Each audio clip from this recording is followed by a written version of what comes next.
कुंभ सिर्फ हिंदुओं का है या फिर सारे, मतलब हिंदू, मुसलमान, सिख, ईसाई, हर कोई उसमें जा सकता है? कुंभ का कल्पवास अब आरंभ हुआ चाहता है, उसके ऊपर कंट्रोवर्सी तो होगी। उंगली कहाँ उठेगी? जहाँ कुछ रस होगा। कि आपको जान के आश्चर्य होगा कि इस बार कहा जा रहा है कि 40 करोड़ 45 करोड़ से ज़्यादा लोग पूरे विश्व से आ रहे हैं। तो आप ये कह रहे हैं कि इस कुंभ में हिंदू हो, मुसलमान हो, सिख हो, ईसाई, किसी के लिए कोई निषेध नहीं, आइए स्नान करिए। इस्लाम की बात करें हम तो सबसे बड़ा कंट्रोवर्सी इस्लाम के ऊपर तथाकथित तौर पे कुछ लोगों ने की। वहाँ जाके दुकान लगाने की, वहाँ वो स्नान करने नहीं जा रहा है, वहाँ धूप के बेचकर कुछ करने जा रहा है।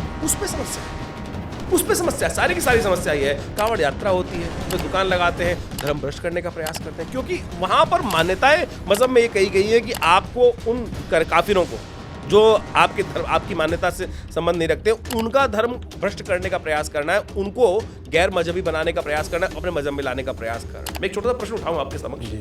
आपको 1991 में जो कश्मीर में घटा आपको पता था? 1978 में संभल में क्या घटा आपको पता था? जहाँ राज्य होगा वहाँ राजनीति होगी। राज्य है तो राजनीति होगी, राजनीति हो, कुनीति ना।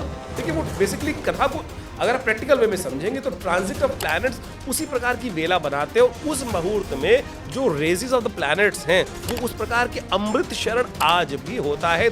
नागा क्या सिर्फ हिंदू होते हैं, उसमें भी कोई जात विशेष होती है, या नागा कोई भी बन सकता है, मतलब मुसलमान भी बन सकता है, कोई धर्म मजहब कोई भी? चार्वाक दर्शन के अंदर सूत्र दिया गया, यावत जीवे सुखम जीवे दृढ़म कृत्वा घृतम पिबेत। कोई परमात्मा नाम की चीज नहीं, कुछ नहीं है इसमें। धर्म सभा की क्या जरूरत थी? अभी सुनने में आया कि 27 तारीख को जो है कुंभ में ही धर्म सभा होगी, धर्म संसद जैसी होगी, विचार होगा। ये कहाँ से कैसे, वहाँ कुंभ से क्या मतलब है इसका? संतों का निर्देश। धर्म क्या है संत बताएंगे। आज वक्फ बोर्ड का स्थिति समझ लीजिए क्या हो रहा है। किसी भी जमीन को आपकी जमीन पर जाके कह दिया कि हमारी जमीन हो जाए, उसके बाद धर्मांतरण की। तो क्या इसको ये मान लीजिए वक्फ बोर्ड को लेकर जो विवाद हो, क्या ये उसका रिएक्शन नहीं? उर्दू में कहावत है जिसको कहा जाता है कि आवाज़ खलक नकार खुदा। तो संस्कृत के बाद उर्दू में भी मैं क्यों कहूँ कि जो उनकी बात की जाती है, आवाज जो जो जो इस देश क्या कहा जाता है, फिर से सुनाइए। आवाज़ खलक नकार खुदा।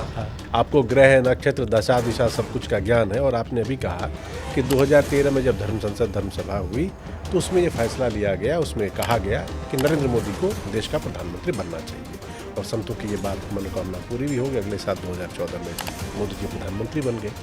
अब साल 2025 है ये। आप आचार्य हैं, धर्म की बात करते हैं, और अमूमन मैंने देखा है इस तरह के लोगों को गुस्सा कम ही आता है। आपको भी मैंने कभी गुस्सा होते हुए देखा नहीं, मगर हाल फिलहाल मैंने देखा, थोड़े दिन पहले आपने एक शो में एक मेहमान को अपने साथ जो डिबेट करते उनको आपने कुछ डाटा वाटा भी रसीद कर दिया। नहीं, इस तरीके के नहीं, ये डिबेट